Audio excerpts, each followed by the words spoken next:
Je suis Gila Clara Kessous, coach exécutive en entreprise depuis plus de 10 ans et directrice du forum Feminavox, célébrant la Journée internationale des droits des femmes sous le haut patronage de l'UNESCO. J'ai moi-même suivi le parcours Women on Board de Harvard Business School et j'ai choisi de créer ce podcast devant la difficulté rencontrée par les femmes à entrer dans les boards. Dans ce podcast, Women on Board, vous entendrez des femmes et des hommes expliquant comment soutenir la parité au sein des boards, c'est-à-dire les conseils d'administration des groupes cotés, ETI ou entreprises familiales.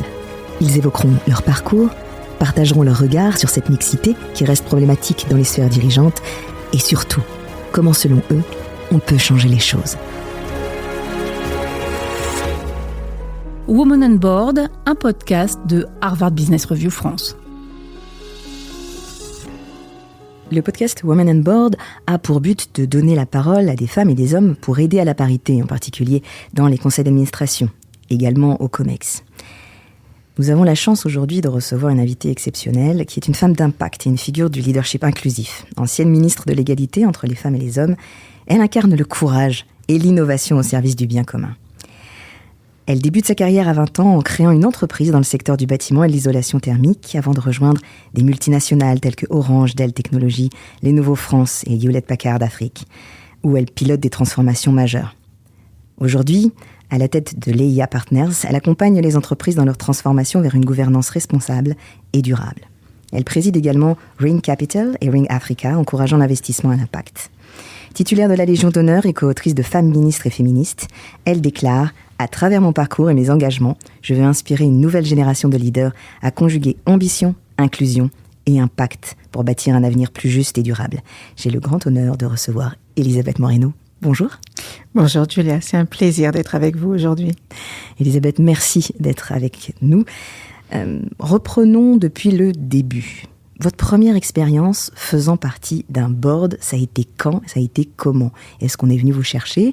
Ou alors est-ce que vous avez dû faire cette démarche de demander à être intégré à un conseil d'administration? Alors c'est une excellente question parce qu'elle nous permet de rentrer dans plein pied sur un sujet pour lequel je vous avoue que je me pose encore des questions. Pourquoi on n'avance pas beaucoup plus naturellement que ça et pourquoi il faut encore des lois pour inciter, encourager les choses pour qu'elles arrivent.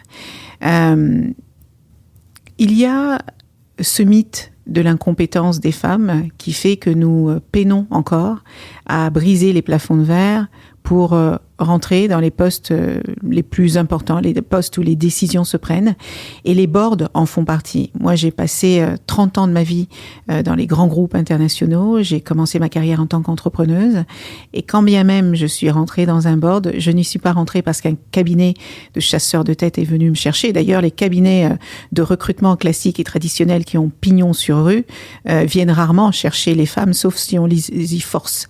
Ce qui vous donne une idée de la manière dont les choses se passent. Donc, c'est par mon réseau que je suis arrivée dans un board, une personne qui me connaissait, qui savait ce que je faisais, comment je travaillais, qui connaissait mon expérience, mon expertise, qui m'a dit je veux absolument que tu sois avec nous dans un board.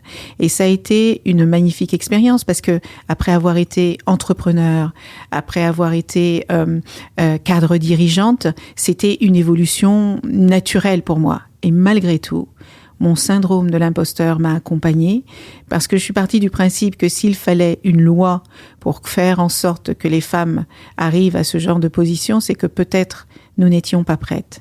Vous imaginez, moi qui ai fait toute ma vie dans des milieux extrêmement masculins, j'avais cette petite voix qui me disait « Oh là là, mais tu sais pas comment il faut faire, tu sais pas comment il faut t'y prendre. » Et en fait, quand j'y suis rentrée, ça a été tout à fait naturel et ça s'est super bien passé. Alors, est-ce que votre voix a tout de suite compté ou vous avez tout de suite senti une différence entre hommes-femmes dans l'expression de suggestions, de propositions, par exemple, dans le board? En fait, ma voix a tout de suite compté parce que c'est l'avantage quand on vient vous chercher, on sait qui vous êtes, on sait ce que vous avez à apporter.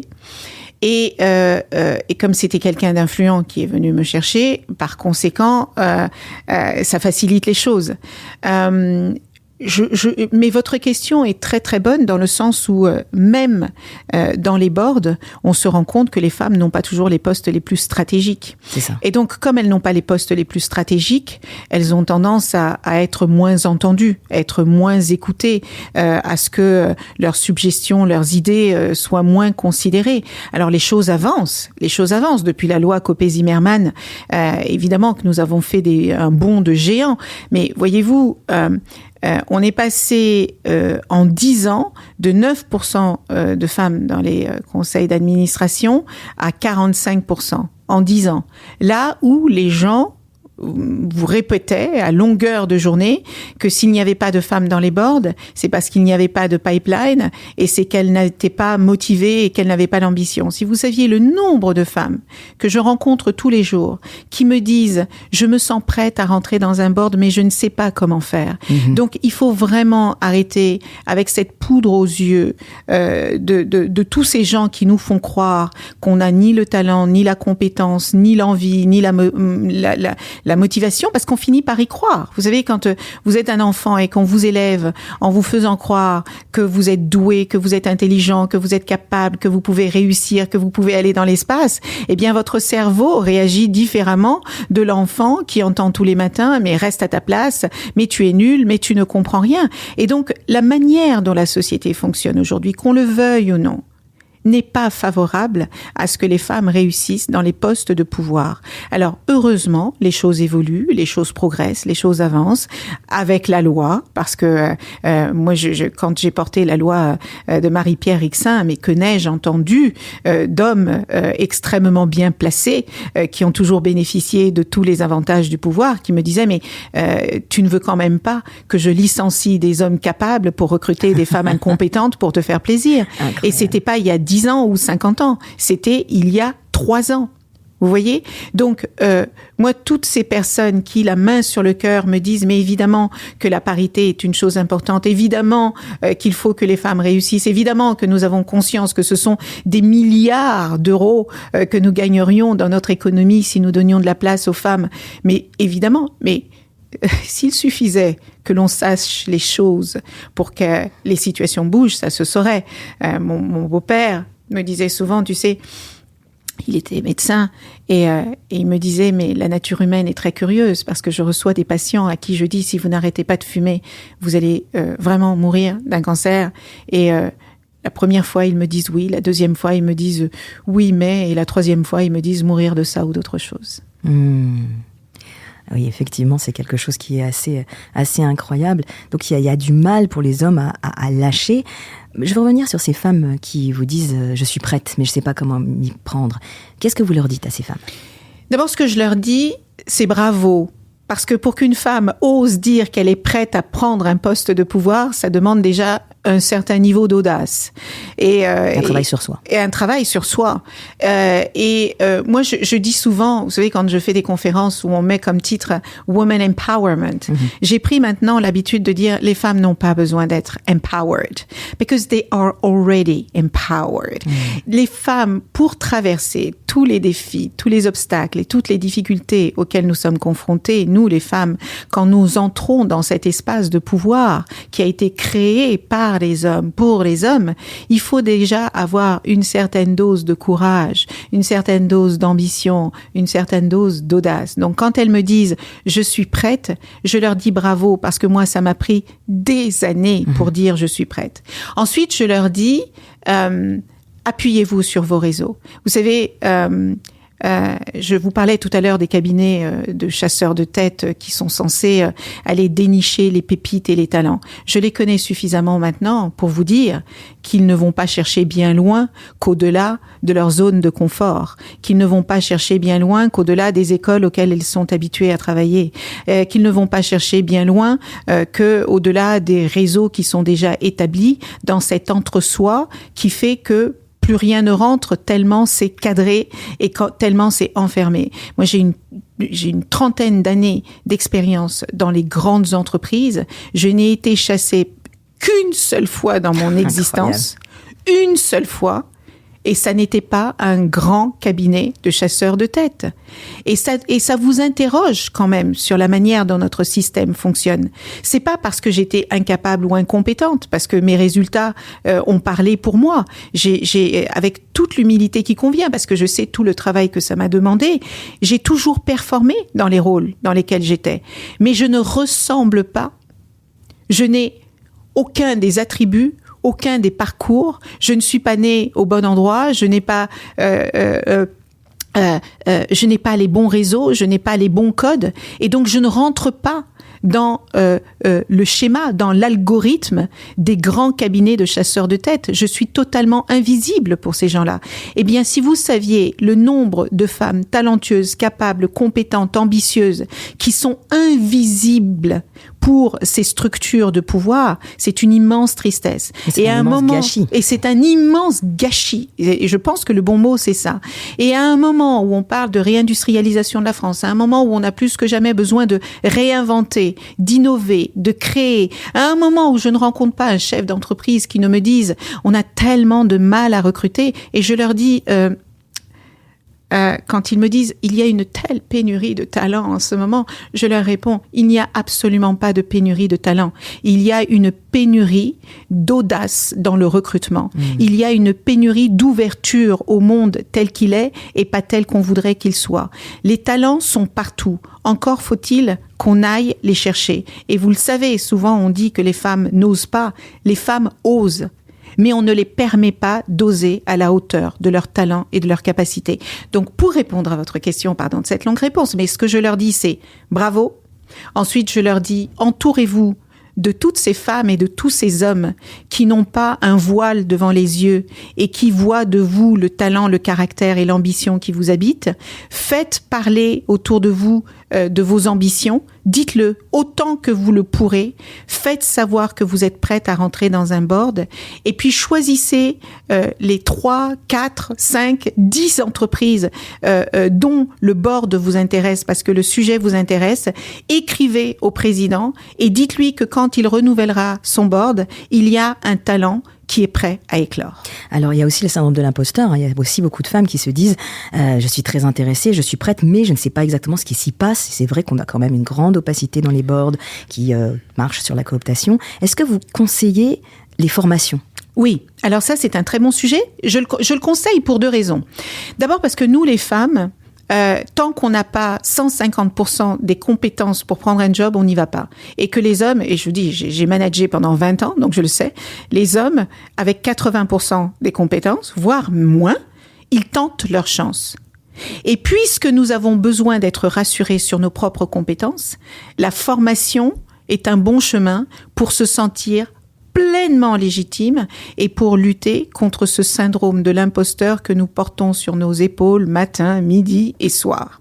Donc oui, je les encourage et c'est d'ailleurs la raison pour laquelle j'étais marraine je suis marraine de la 16e promotion de Women in Board Ready qui a été créée par Viviane de Beaufort à l'ESSEC et j'ai rencontré toutes ces femmes qui ont des parcours exceptionnels mais qui avaient besoin de se former pour gagner cette légitimité dont elles ont besoin pour pouvoir progresser. Et je vais vous raconter une anecdote. Quand je suis sortie du gouvernement, après, alors, j'avais jamais été ministre et j'avais jamais fait de politique, j'en ai fait pendant 2 ans.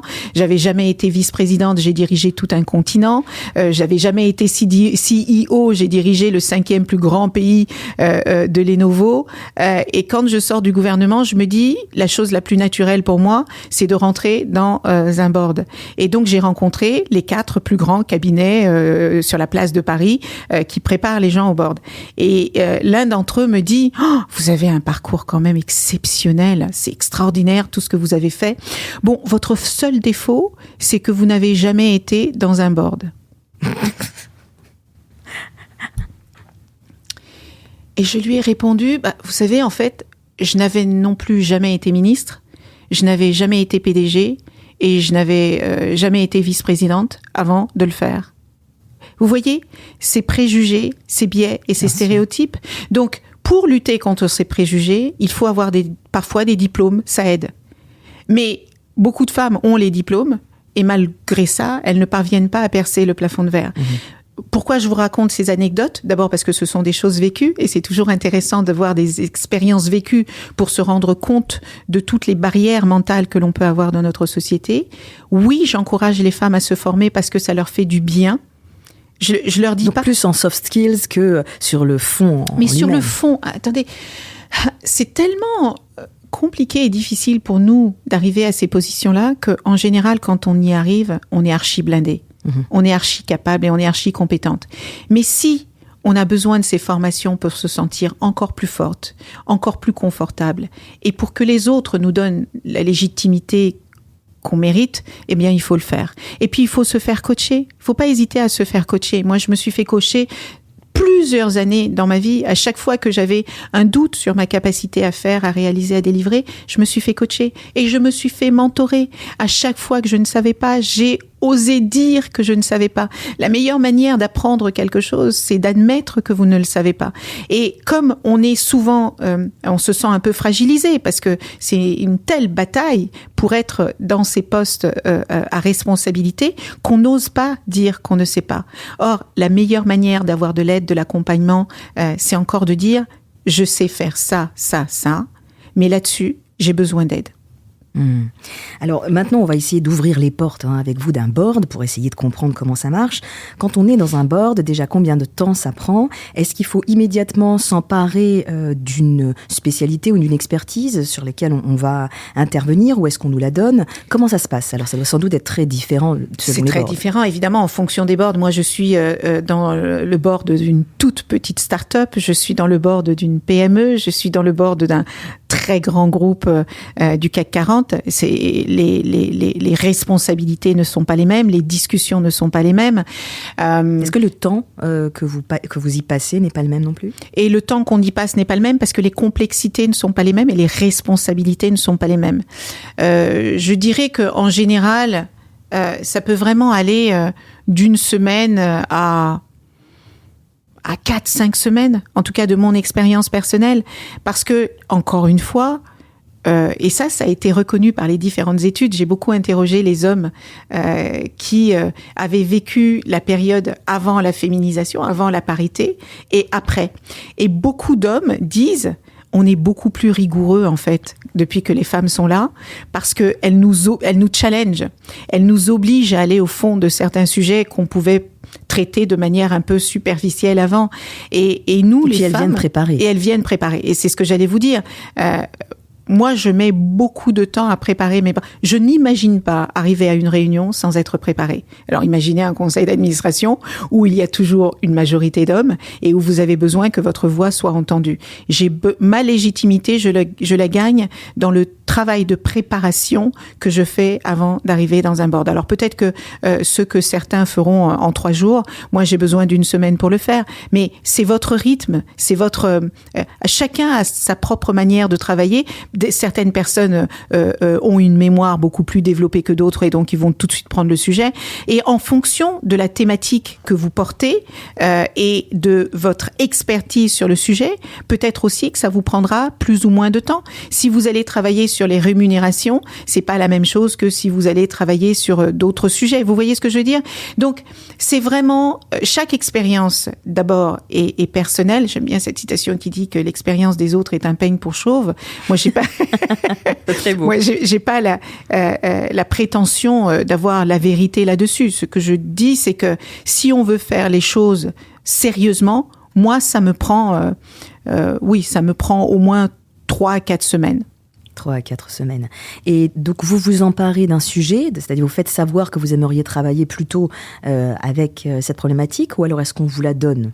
En général, quand on vient vous chercher, c'est parce que on veut s'appuyer sur une certaine expertise que vous avez. Par exemple, je suis au board de Sanofi sur les questions diversité, équité, inclusion, ou plutôt équité, diversité, inclusion, parce que s'il n'y a pas d'équité, il n'y a ni diversité ni inclusion. Donc, j'inverse les mots. Moi, je ne parle plus de D&I, je parle de EDI. Et ça, là aussi, c'est encore l'expérience qui parle. Donc, évidemment, quand vous êtes expert sur un domaine, vous allez beaucoup plus vite. si on vient vous chercher sur une expertise, vous n'avez pas à justifier pourquoi vous demandez telle thématique. Maintenant, je le vois aussi des femmes que j'appelle les bébés Copé-Zimmermann, toutes ces femmes qui sont arrivées au moment de la loi Copé-Zimmermann. Et j'ouvre une parenthèse, moi j'espérais que ça allait ruisseler dans les COMEX et les CODIR. Et vous voyez, ça n'a pas ruisselé du tout. On a été obligé de refaire voter une loi pour que ce qui a fonctionné sur la loi Copé-Zimmermann fonctionne pour les COMEX et les CODIR. Et Marie-Pierre Rixin et moi, nous sommes battus pour que ça passe là où on nous disait on n'en a pas besoin. Ben si, on en a besoin parce que on est encore à moins de 20% dans les de femmes dans les conseils d'administration et dans les COMEX et dans les CODIR. Donc pour répondre à votre question, vous demandez, on vous propose, vous vous challengez et vous faites un pas de côté et vous allez découvrir un sujet que vous ne connaissez pas. C'est comme dans l'entreprise, en fait. Quand vous prenez un poste à responsabilité et que vous arrivez dans un COMEX ou un CODIR, vous n'y arrivez pas avec 100% des connaissances et des expertises. Vous apprenez en marchant et vous vous développez et vous gagnez en expertise. C'est pour ça que je trouve que c'est toujours intéressant d'être mentoré. Apprenez de ceux qui savent mieux que vous. Harvard Business Review vous apprend plein de choses, mais moi j'aime les relations humaines, j'aime les anecdotes, j'aime les expériences vécues, parce que il y a rien de mieux que quelqu'un qui vous apprend ses erreurs, ses réussites. D'ailleurs, on apprend beaucoup plus de ses erreurs que de ses succès, parce que en général on s'arrête sur les erreurs, alors que les succès on les célèbre et on passe à autre chose. Donc moi j'encourage les femmes et les hommes qui nous écoutent, parce qu'il y a moi je milite pour la parité. Je ne suis pas... pourquoi je parle beaucoup des femmes? Parce que nous passons... Ou plutôt, nous partons de beaucoup plus loin. Je crois qu'on est à 26% de femmes dans les boards au niveau européen. 26%. Si vous regardez les femmes qui sont dans les boards en France aujourd'hui... 80% d'entre elles, ce sont celles qui sont rentrées au moment de la loi Copé-Zimmermann. C'est ça. 80%. Donc ça veut dire qu'on ne se renouvelle pas, qu'on se passe et on se repasse les postes. Comment voulez-vous qu'on y arrive ? C'est très compliqué. Justement, ces bébés Copé-Zimmermann, comme vous les appelez, comment est-ce qu'on peut vérifier qu'on n'a pas été choisi dans un board pour être plante verte ? À quoi on le voit ? Alors, cette question de plante verte, je vous remercie de me la poser, Julia, parce que ma vision a beaucoup évolué sur ce sujet-là. Quand on me pose une question sur oui, mais vous êtes une femme quota. Oui, mais vous êtes une plante verte. On vous a mis là parce que la loi nous oblige à le faire. Je réponds que peu importe la raison pour laquelle les gens vous ont choisi.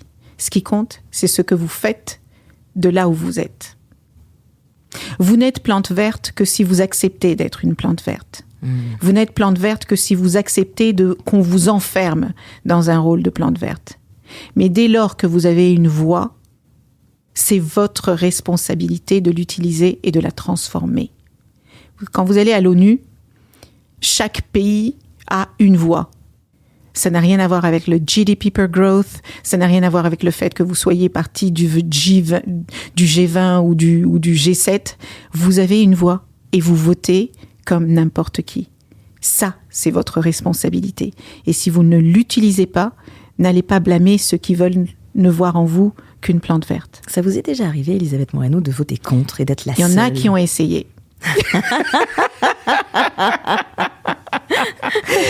Alors, comme beaucoup, je ne suis pas plus brave que d'autres. Là, je joue les bravaches, mais ça m'a pris beaucoup de temps pour assumer qui je suis, quelles sont mes valeurs. Et pendant longtemps, j'ai été dans le conformisme parce que je me sentais tellement pas à ma place. Vous voyez, moi, j'ai travaillé dans le bâtiment, j'ai été magistrate, j'ai été dans la politique, j'ai été dans la tech. Pour des raisons que j'ignore, je n'ai travaillé que dans des milieux très, très, très masculins. Donc, j'ai toujours été en minorité. Et quand on est en minorité, on n'ose pas parler. Et au début de ma carrière, je n'osais rien dire, je votais comme tout le monde. Et même quand je pensais pas forcément la même chose, même quand je voyais des choses que d'autres ne voyaient pas, parce que c'est ça l'intérêt de la parité. Je veux vraiment que les gens comprennent que la parité, ça n'est pas pour faire joli. C'est comme si vous avez une équipe de foot qui va à la Coupe du Monde et qui ne joue qu'avec 50% des joueurs. Comment voulez-vous avoir toutes les perspectives, toutes les expériences, toutes les compétences, tous les savoir-faire pour être sûr de gagner? Mais c'est ça qui se passe aujourd'hui. Donc c'est pas juste pour faire joli. Et donc moi j'avais, de par mon expérience de vie, de par mon parcours, j'avais parfois un regard différent sur les choses, mais j'avais tellement peur d'être rejetée, d'être considérée comme le vilain petit canard, que je faisais comme les autres. Et quand j'ai gagné en compétences, quand j'ai gagné en responsabilité et que j'ai commencé à vraiment dire non, je ne suis pas d'accord, Julia, je me sentais tellement bien. Je me sentais tellement alignée. Je me sentais tellement authentique. Et c'est là que j'ai réalisé toute l'énergie que je gaspillais à faire semblant d'être quelqu'un que je n'étais pas. Et ma carrière a explosé à partir du moment où j'ai utilisé tout ce que j'étais dans ma réalité, dans mes convictions, parce que d'abord les gens sentent quand vous êtes convaincu de ce que vous dites et de ce que vous faites, et vous pouvez avoir tort. Mais si vous êtes convaincu, on ne peut pas vous le reprocher. On peut essayer de vous convaincre, mais on ne peut pas vous le reprocher. Et c'est justement quand vous n'êtes pas d'accord qu'il y a toute la richesse d'un board. Parce qu'un board dans lequel tout le monde est d'accord avec le président parce qu'il veut garder son job, c'est un board qui ne fait pas son job. Et vous et moi, nous connaissons plein d'entreprises qui se sont effondrées parce que le board n'a pas fait son travail. Donc ça demande une certaine dose de courage. Ça demande beaucoup de courage, ça demande beaucoup de travail, parce que pour prendre les bonnes décisions, il faut vraiment faire le travail en profondeur, il faut regarder ce qui se passe ailleurs, et pas ailleurs seulement dans votre pays, mais dans votre région, en Europe, dans le monde, parce que aujourd'hui le monde bouge tellement vite et tout est en mode accéléré. Donc, si vous comptez sur vos expériences et vos expertises du passé pour avancer, vous êtes déjà has-been. Vous voyez, il faut sans arrêt questionner, douter, s'interroger, aller chercher les bonnes pratiques où elles se trouvent, avoir des perspectives différentes sur la manière dont on fait les choses. Moi, j'aime bien prendre l'exemple. Si vous prenez PayPal, ça aurait dû être inventé par une banque. Si vous prenez Airbnb, ça aurait dû être inventé par un grand groupe hôtelier. En fait, les entreprises qui sont habituées à penser, à innover, à créer de la même manière et qui ne regardent pas ce qui se passe autour d'elles, finissent un jour ou l'autre par disparaître. Et si vous regardez les grandes entreprises, les top 100 entreprises d'il y a 50 ans, il en reste peut-être 20% aujourd'hui parce qu'elles ont accepté de se réinventer, de se renouveler, parce qu'elles ont accepté que les technologies étaient en train de les disrupter. Vous voyez ? Donc, c'est comme si vous êtes un être humain, vous êtes un jeune, vous êtes un adolescent et vous refusez de devenir adulte. Et que vous restez dans votre tête comme un adolescent, mais votre corps évolue comme... Ça ne peut pas marcher. La vie est un cycle et c'est une évolution permanente et c'est la même chose pour les boards. Si vous ne questionnez pas vos manières de faire, si vous continuez de regarder de la même manière, avec les mêmes lunettes, un monde qui est en transformation exponentielle, vous finissez par disparaître. Et je crois que le travail du board, c'est justement de questionner, d'interroger, d'apporter de nouveaux regards, de nouvelles perspectives. Et c'est pour ça qu'on a besoin davantage de diversité. Et quand je parle davantage de diversité, je parle pas seulement du genre, je parle évidemment de toutes les diversités. Lorsque vous avez des femmes qui vous disent qu'elles se sentent prêtes pour pouvoir intégrer un board, est-ce que vous leur conseillez de commencer par des boards gratuits ? Non, parce que tout travail mérite salaire. Et puis j'en ai marre que les femmes se tapent tout ce qui est gratuit et que ces messieurs défendent leur salaire becs et ongles. 60% de la population mondiale la plus pauvre, ce sont des femmes. Parce que on considère que quand on garde nos enfants, on n'a pas besoin d'être payé, que quand on s'arrête de travailler pour aider nos parents malades, ça mérite pas d'être payé, que toutes les tâches domestiques, ça mérite pas d'être payé. Et tout ça, tout ce travail que les femmes font, qui n'est pas payé, fait qu'elles s'appauvrissent pendant que ces messieurs s'enrichissent. C'est pas juste. C'est pas juste. Pourquoi ? Alors, je vais mesurer un peu. Si ça les rassure, et si ça les met un peu plus en confort, et que c'est une manière pour elles de gagner en expérience pour ensuite aller prendre des boards payants, oui, qu'elles y aillent, mais qu'elles soient bien conscientes de pourquoi elles le font et qu'elles ne le fassent pas ad vitam aeternam. Parce que le risque, c'est que quand vous commencez à le faire gratuitement, on finit par considérer que c'est normal que vous le fassiez gratuitement et que c'est indu. Qu'est-ce qui fait qu'il y a encore 20% de gap dans les salaires entre les femmes et les hommes aujourd'hui, au-delà du fait que c'est parce qu'elles travaillent, quand il y a un travail à temps partiel, c'est sur elles que ça tombe, parce que elles n'osent pas toujours négocier leur salaire aussi âprement que les hommes. C'est aussi parce qu'elles acceptent plus souvent des tâches non rémunérées. Donc, je veux vraiment que les femmes se disent qu'elles ont la même valeur professionnelle que n'importe quel homme, puisqu'elles sont allées à l'école comme ces hommes, puisqu'elles ont bûché comme des damnées pour avoir les diplômes comme ces hommes, eh bien, elles doivent se battre pour avoir la même rémunération. Alors, justement, qu'est-ce qu'on doit dire aux hommes pour qu'ils puissent se tenir aux côtés des femmes dans cette bataille pour l'égalité, en particulier vis-à-vis des boards ? Alors moi d'abord, je veux remercier tous ces hommes qui ne voient pas ces femmes comme une menace, qui ne considèrent pas que le gâteau va être plus petit s'il doit être partagé entre les hommes et les femmes, et qui se disent que le gâteau peut être bien plus grand s'il est fabriqué à plusieurs. Ensuite, je veux leur dire que en fait, c'est dans leur intérêt. C'est dans l'intérêt des hommes que les femmes rentrent dans les boards parce qu'elles vont apporter des perspectives qu'ils n'ont pas forcément, et que donc les performances de l'entreprise seront meilleures, et quand l'entreprise performe, tout le monde performe. Alors, c'est un petit peu, on revient aux médecins que vous citiez, il y a des hommes qui le savent, et puis malheureusement qui n'y vont pas. On entend souvent en fait que la parité c'est un moyen d'enlever le pouvoir aux hommes pour le donner aux femmes. C'est pas vrai. Quand on voit qu'il y a des formations qui existent pour entrer dans les boards, est-ce qu'il faut faire des formations à l'égalité pour les hommes ? Je pense qu'il faut les sensibiliser.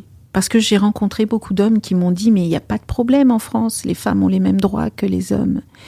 Et en fait, les hommes que j'ai vus le plus s'engager sur les questions de parité sont des hommes dont un jour la fille est rentrée à la maison les yeux pleins de larmes et leur disait « tu sais, Arthur qui est rentré en même temps que moi », je viens d'apprendre qu'il gagne 20% de plus que moi, alors qu'on a exactement les mêmes responsabilités. Ou une épouse qui rentre un soir effondrée pour dire, tu sais, le job dont je rêvais tant, c'est mon collègue qui est arrivé il y a 2 ans et qui a 15 ans de moins que moi, qui l'a eu parce qu'on estime qu'il est plus capable et plus compétent que moi. Et en fait, je pense que ces expériences vécues sont plus sensibilisantes que n'importe quoi. Mais c'est un peu dommage d'avoir à vivre des expériences aussi douloureuses pour se dire qu'il faut que les choses bougent. Donc j'ai juste envie de dire à ces hommes qu'une société plus paritaire est une société plus équilibrée. Et une société plus équilibrée est une société qui fonctionne mieux. Et que la performance et l'efficacité reposent sur l'équilibre. Et que l'une des raisons pour lesquelles je pense notre monde est un peu upside down aujourd'hui, l'une des raisons pour lesquelles on est devenu des êtres de production et de consommation, l'une des raisons pour lesquelles il y a aujourd'hui tant de conflits entre les gens, tant de fractures et tant de divisions, c'est parce que on refuse de regarder l'autre comme son semblable et on refuse d'accepter qu'une femme ait autant envie qu'un homme de réussir, de s'épanouir, d'apporter son expérience, son savoir-faire et de ne pas être enfermée dans quelque chose que parfois elle n'est même pas. Mais est-ce qu'il faudrait imaginer quelque chose qui soit dédié aux hommes? Parce que on connaît les talent managers qui vont proposer par exemple un pool de femmes, je pense par exemple dans des avocats, enfin des cabinets d'avocats, pour que les femmes osent se dire associées. On va utiliser des programmes dédiés pour le woman empowerment, pour revenir à ce terme, et permettre à ces femmes, voilà, sur un programme de 4 jours, d'essayer de les aider, ou les coacher, les mentorer, prise de parole en public, etc. Mais de l'autre côté, on sent bien qu'il n'y a absolument rien qui est proposé. Est-ce qu'il faudrait nommer des champions de l'égalité qui soient des référents en entreprise? Est-ce qu'il y aurait quelque chose à faire, j'ose pas le citer, mais au niveau du gouvernement, pour essayer de prendre à bras-le-corps la question? On a compris qu'il y a une loi, mais on voit bien qu'il y a encore un gros travail à faire au niveau des mœurs, au niveau comportemental. Est-ce que vous avez en tête quelque chose qui est fait, même peut-être dans un autre pays, qui viendrait, pourquoi pas, être une possibilité pour un homme aussi de ne pas avoir honte de se dire champion de l'égalité? Parce qu'on entend ça aussi, que les hommes qui osent, on veut pour preuve le docteur Mukwege au début de son livre La force des femmes, un homme qui ose se dire ouvertement pour les droits des femmes, on lui demande est-ce qu'il y a des problèmes de couple? Comme s'il ne pouvait pas simplement être un humain qui considère qu'un autre être humain, oui, je suis d'accord avec vous. Et en fait, vous avez raison, il y a beaucoup de formations qui sont faites pour dire aux femmes, osez, allez-y, brisez vos plafonds de verre, mais ce dont on ne se rend pas toujours compte, c'est que le système est fait de telle manière que même quand vous osez, parfois vous n'y arrivez pas. Et vous avez raison de dire pourquoi c'est important, en fait, de former. Parce que, en fait, on a 2000 ans d'histoire pendant lesquels les femmes ont été cantonnées à des rôles d'épouse et de mère. Et aujourd'hui, je suis sûre qu'il y a plein de femmes qui travaillent, mais qui aimeraient bien simplement s'occuper de leurs enfants. Mais sauf que c'est pas possible. La manière dont le monde fonctionne aujourd'hui, à moins que vous soyez issu d'une famille fortunée ou très à l'aise financièrement, on est obligé de travailler pour subvenir aux besoins de nos familles. Et même, souvenez-vous, les Gilets jaunes ont démarré du fait de ces femmes qui disaient « mais je comprends pas, je travaille et je n'y arrive pas, je ne m'en sors pas ». 85% des familles monoparentales aujourd'hui sont portées par des femmes. Et c'est des centaines et des centaines et des centaines de familles qui vivent sous le seuil de pauvreté parce que même en travaillant, on n'y arrive pas. Et vous avez raison, je crois que tous les êtres humains ont leurs biais, leurs préjugés et leurs stéréotypes, mais ils n'en sont pas toujours conscients. Et aujourd'hui, beaucoup d'hommes ne comprennent pas où est le problème. Vous voyez, l'exemple du procès Pellico c'est un bel exemple. C'est-à-dire que il y a là, de manière prouvée, toutes les outrances qui sont faites à une femme inconsciente, et on continue, femmes et hommes, parce que vous avez vu les avocates de Monsieur Pellico, qui cherchent tout ce qui est possible pour incriminer la victime. Donc les personnes qui disent aux femmes aujourd'hui « osez », ce sont des personnes qui ne comprennent pas les problèmes de la société qui font que même quand les femmes osent, elles n'y arrivent pas.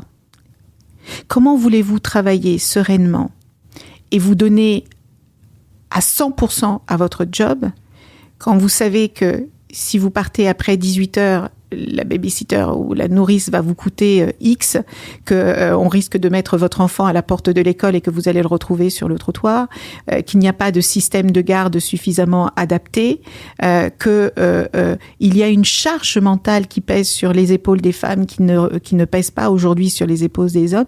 En fait, tous ces sujets-là, si vous ne les prenez pas à la racine et si vous ne les expliquez pas à ces messieurs qui n'y sont pas confrontés, qu'on le veuille ou non, la plupart Certains le sont. La société se modernise. De plus en plus d'hommes participent à la vie de la famille, aux tâches domestiques, évidemment. Mais ça reste encore une minorité. Donc, si ces messieurs ne comprennent pas la racine de toutes ces difficultés, en fait, on n'y arrivera pas. Et on doit faire tout ce qu'il est possible, que ce soit du reverse mentoring, parce que quand on fait du mentorat, les femmes apprennent des hommes de pouvoir, mais les hommes de pouvoir peuvent aussi apprendre pourquoi les femmes sont dans certaines difficultés. Par exemple, il y a des formations, de la même manière que quand on fait des formations où il n'y a que des femmes, elles sont plus confortables pour se dire certaines choses, eh bien peut-être qu'avec des formations destinées uniquement aux hommes, ils partageraient certaines de leurs peurs. Parce que vous avez raison, il y a des hommes qui se disent, mais en fait, on va perdre notre pouvoir.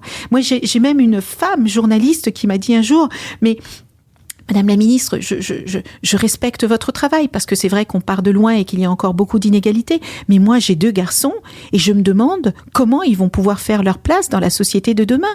Et je lui ai dit, mais moi, j'ai 2 filles et nous, les femmes, ça fait des siècles et des siècles qu'on subit ça. Donc, c'est pas renverser la situation et remplacer une domination par une autre. C'est pour ça que je parle d'équilibre et de travail collectif. Et si on y travaille ensemble, alors peut-être qu'on gagnera ensemble. C'est ça qu'il faut faire. C'est vraiment mettre tout en œuvre pour que nous considérions cela comme un besoin collectif de notre société qui fera qu'au bout du compte, tout le monde s'en portera mieux.